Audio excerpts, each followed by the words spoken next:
ताहि कृष्ण जनमनत कहाँ जनमी गईन हो। बहनी कवनी नगरिया भईन सो कवनी रानी व्याकुल हो।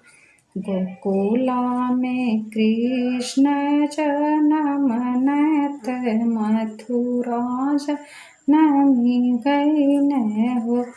बहिनी कंस नगरिया भईन सोर देवकी रानी व्याकुल हो।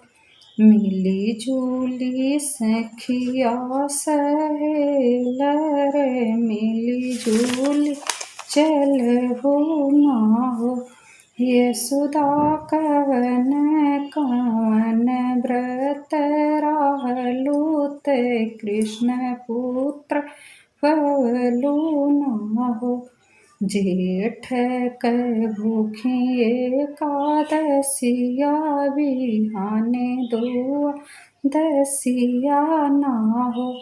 बहिनी विधि कै भूखिलायत वारत कृष्ण पुत्र पवली ना हो।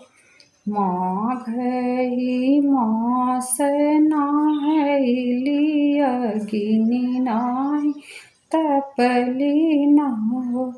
बहिनी भूखल में पंडित खियवलित कृष्ण पुत्र पवली ना हो।